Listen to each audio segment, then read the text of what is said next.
বাংলাদেশে outdoor activities করতে চান, তাও আবার পাহাড় কেন্দ্রিক, কিন্তু কাউকে খুঁজে পাচ্ছেন না? আপনার জন্যই আছে ওয়াইল্ডারনেস বিডি। বছরখানেক আগে আমি ওয়াইল্ডারনেস বিডির সাথে সীতাকুণ্ডতে র্যাপেলিং ইভেন্টে গিয়েছিলাম। মোটামুটি মডারেট লেভেল থেকে শুরু করে যে কেউই তাদের সাথে ইভেন্টে যেতে পারে, কেননা ইভেন্ট শুরুর আগেই তারা একটা কমপ্লিট ট্রেনিং সেশনের আয়োজন করে, যেখানে সকল ধরনের সেফটি ব্রিফিং এবং কিভাবে র্যাপেলিং করতে হয় সেটা নিয়ে তারা ব্রিফিং দিয়ে থাকে। আসুন শুরু করি। রোপ তো দেখতেছি নি, এক একটা রোপের মানে এই ক্যারিয়ার ক্যাপাসিটি কতটুকু বললো যে একটা রোপ 2500 কেজি ওজন নিতে পারে। তারপর আমরা আরও একটা ব্যাকআপ রোপ রাখছি, যাতে বাই চান্স এই রোপে যদি আপনি হাতটা ছেড়ে দেন, তাহলে যে ওই যে কন্ট্রোল করে নামতেছে না, আপনি এই যে ভাইয়া বললো যে 2 হাত ছেড়ে দিতে পারবেন, কারণ আমাদের আরও একটা ব্যাকআপ রোপ আছে যেটার কন্ট্রোল আবার উপরে। এটার কন্ট্রোল কিন্তু আমরা করতেছি উপর থেকে, মানে এখানে ফুল কিন্তু আপনার হাতে কন্ট্রোল আমরা ছাড়বো না কখনো। আপনি নিজের হাতে একটা কন্ট্রোল করতেছেন, এবং আপনার ধরেন যে হঠাৎ করে এই যে বললেন ভাইয়া এই যে ঝোলার সময় খুব জোরে নেমে যাবো কিনা, না ঝোলার সময় খুব জোরে নামবেন না, আপনি কন্ট্রোল করবেন, আপনি আস্তে ছাড়লে আস্তে নামবে, জোরে ছাড়লে জোরে। আবার দেখা যাচ্ছে আপনি যদি জোরে ছাড়েন, উপর থেকে এসে বুঝতে পারবে যে ওটা স্পিডে যাচ্ছে, তখন ওই কন্ট্রোল করবে, দেখবেন অটোমেটিক্যালি আপনি আস্তে আস্তে নামতেছেন। উপরে যে কন্ট্রোল করতেছে সে আপনাকে স্লো করে দেবে অটোমেটিক্যালি। কারণ অ্যাজ এ বিগিনার হিসেবে আপনাদের কারোর অ্যাপেল তো আমরা দেখি নাই, যাদেরকে দেখা গেছে ধরেন যে ওয়ালিউল্লাহ ভাইকে হয়তো ছাড়তে পারে, মধ্যে দেখছে যে ওয়ালিউল্লাহ ভাইয়ের অ্যাপেল কেমন হয়, ঠিক না? মানে অর্থাৎ বিগিনার লেভেল আপনারা যারা আছেন তাদেরকে উপর থেকে আমরাই কন্ট্রোল দিয়ে নামাবো ওভারঅল বলতে গেলে। অর্থাৎ আপনার ভয় পাওয়ার কিছু নাই যে হাত ছুটে গেলে কি হবে বা ছেড়ে দিলে কি হবে, কিছুই হবে। যদি কেউ অজ্ঞান হয়, অজ্ঞান হলেও কিছু হবে না, আমরা নামাই দেবো। যদিও এমনি বলতেছি আমি নরমালি অজ্ঞান হই না। আপনি যদি সর্বোচ্চ বলেন, আপনি যদি মিড পয়েন্টে আটকে যান, ধরেন যে উপর থেকে নামতে বা নিচের থেকে নামতে, মিড পয়েন্টে যদি আটকান, উপর থেকে আপনার কাছে আসতে সর্বোচ্চ লাগবে 30 থেকে 40 সেকেন্ড, নিচের থেকে উঠতে লাগবে সর্বোচ্চ 1 থেকে 1.5 মিনিট আপনার পয়েন্টে পৌঁছাতে। আমাদের তো ভয় পাওয়ার কিছু নির্ভয়ে অজ্ঞান হয়ে যেতে পারে সেকেন্ডের জন্য করবেন না, এটা শিওর। আপনার পয়েন্টের স্পিড চলে আসবে এই 10-15 মিনিটের নামার মধ্যে। আশা করি না আপনি অজ্ঞান হবেন। না, অজ্ঞান হওয়ার অভ্যাস নাই তো, বলা তো যায় না। আপনি অজ্ঞান সাবধানতার মাইন্ড আপনি হচ্ছে জিনিসগুলোর উপর ভয় পাবেন। আচ্ছা, তাহলে রোপের ক্যাপাসিটি আমরা জানলাম, একটা রোপ 2500 কেজি ওজন নিতে পারে। ওই টাইপের আমরা 2টা রোপ ইউজ করতেছি। হ্যাঁ ভাইয়া শুনি প্লিজ। কোথায় এসে থামবো? নিচে যেখানে নামছে ওইখানে এসে থামবো, মানে রোপ যেখানে থামছে ওইখানে আমাদের ভলান্টিয়ার টিম আছে। ওই যে এখন যিনি নামছেন উনি ওইখানেই থাকবেন উনি। এবং ওই যে আপনাকে বললাম যে আপনি 2 হাত ছেড়ে দিয়ে নামতে পারবেন, সেটা যে উপর থেকে কন্ট্রোল হবে তাও না, নিচের থেকেও যদি আপনার রোপটা কেউ টেনে ধরে, ওই যে বিলার যে আছে নিচের থেকেও আপনাকে কন্ট্রোল করতে পারবে। আপনি আমাদের কন্ট্রোলিং, মানে আমরা যদি না চাই আপনি নামতে পারবেন না, আপনারা না চাইলে নামতে পারবেন না, কারণ কন্ট্রোল দুইটাই আমাদের হাতে আছে। দাদা কিছু খাবেন?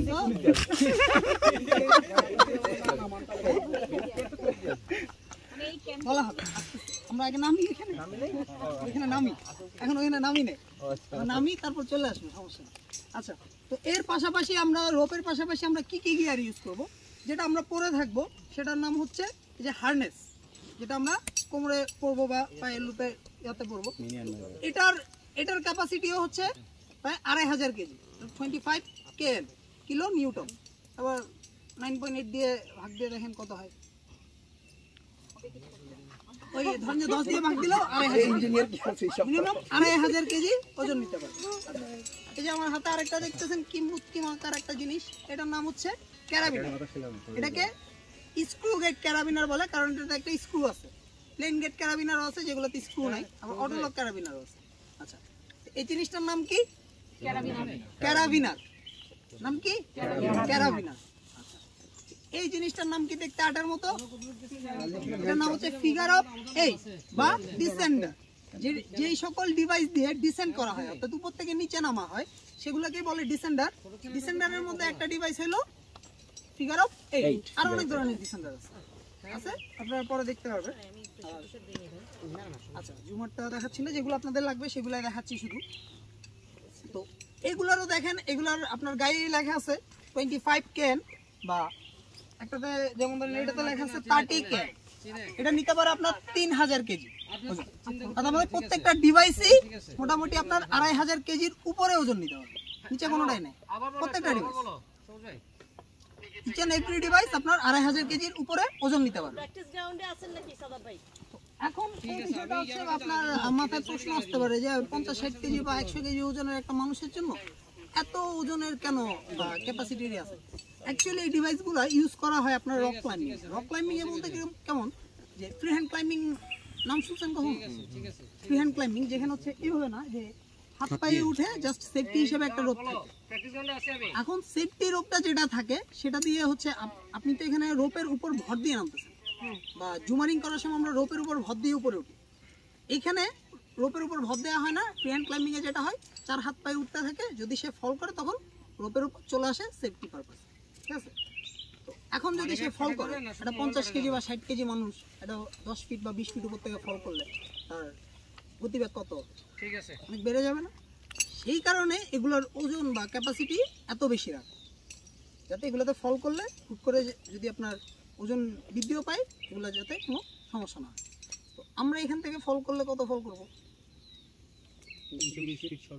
6 ইঞ্চি। 6 ইঞ্চির বেশি আপনি ফল করতে পারবেন।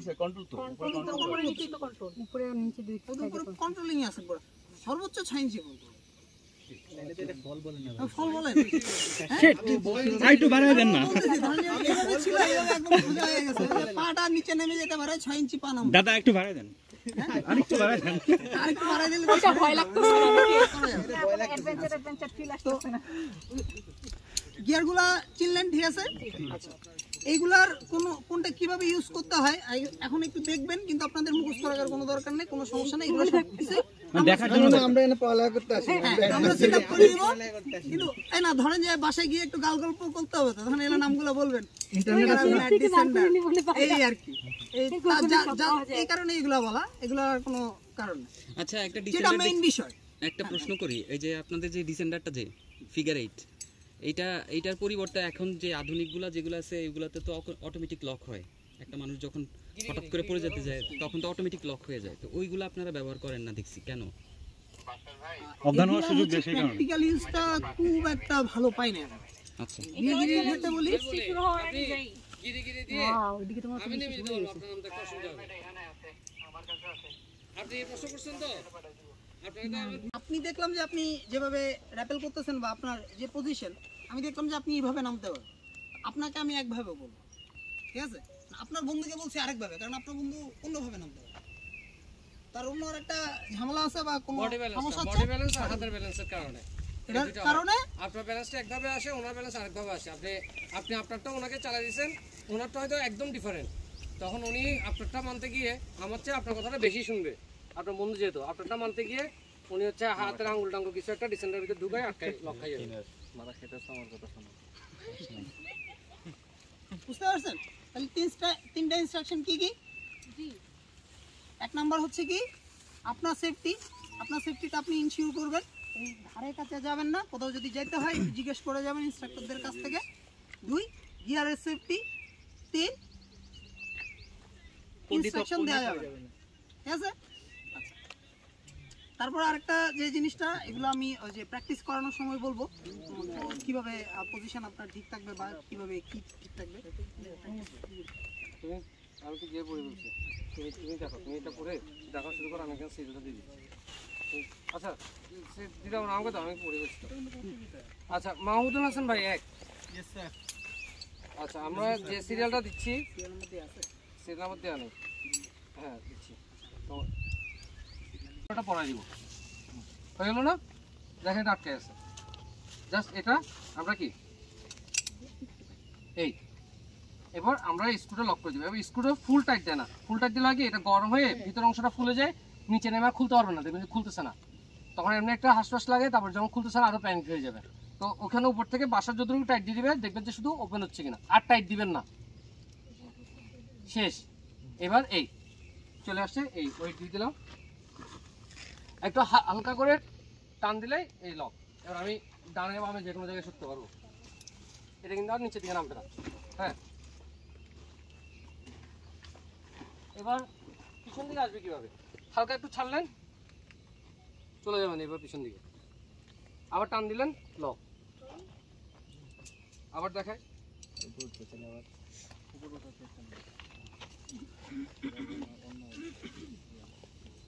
এই ওয়েট দিব, এবার দিলে লক, হাতে এবার ধরলে কি লক। এই পাটা সবসময় মাটির সাথে এবার ফুল ফিটে রাখবেন, ব্যালেন্স করে। এই হাতটা এখানে রাখতে, এই হাতে কোনো কাজ নাই, রাখতে পারেন না রাখতে পারেন। এই যে আসতেছেন, এটা মানে ধরে রাখেন, এই চলে আসবেন অটোমেটিক। আচ্ছা, এটার সাথে যে আরেকটা রশি থাকবে আমি শুনলাম যে মানে আমরা এর আরেকটা আগে রশিটা যেটা আমরা ওখান থেকে দিব, সেটা আপনাদের কোনো কাজ নাই। ওইটাতে ধরে রাখলে হবে তো? না, ওইটাতে ধরা যাবে না। আপনাদের যে লাইন, এই লাইনটাই ধরবেন। দেখাবো, এটা আমরা ওখানে পড়াই দেবো, আপনার পড়তে হবে না। তারপর এখানে এখন পড়বেন, দেখাই দেবো আবার। আবার দেখেন, এই কন্ট্রোল, আমি এখানে আসলে একটু এদিকে ব্যালেন্স চলে যায় না, আমাকে দেখে মনে হচ্ছে যাবে না, কিন্তু আপনারা দাঁড়ালে একটু পড়ে যাবেন। তো কেউ যদি এখন পড়ে যায়, আপনি মনে করেন না যে এটা সবসময় পড়ে যাবে, ফল লাইনে থাকলে বলবে না। বা আপনি অভিকে এখানে দিলে অভি এখান থেকে বলবে না, এখান থেকে ওরা কোনো কারণে যদি জিনিসটা হচ্ছে ফল লাইনকে কন্ট্রোল করা, মেনটেন করা। কিন্তু আপনি এখানে দাঁড়ালে কিন্তু এই সাইডে কাছে পড়ে যাবেন, এইভাবে। ঠিক আছে? আচ্ছা, এই রশিটা হাত থেকে ছুটে গেলে তখন কি হবে? এটা একটু ধরেন, উনি জানে কি হবে না, আপনার উপর কিন্তু আমি এই যে হাত থেকে ছেড়ে দিচ্ছেন, কি হয়েছে? রশি নিচে ও নিচে থেকে ধরা থাকবে? নিচে আমাদের একজন আছে, অলরেডি পৌঁছে গেছে, নিচে একজন উপরে একজন। আচ্ছা, বুঝছেন? এই রোডটা নিচে আমাদের হাতে থাকবে, আবার আপনার কোমর থেকে যেটা সেটা উপর আমাদের হাতে থাকবে, আর এটা আপনার হাতে কন্ট্রোল থাকবে। এই আবার এটা আটকাই গেলে যদি মনে হচ্ছে শক্ত, মনে করেন না আমাদেরকে টান দিচ্ছে, টান দেয় না, আমাদের এটা করতে তো ইয়ে গেছে, রোপ ধরলে রোপের মধ্যে একটা সাউন্ড আসে হাতের মধ্যে দিয়ে, আমরা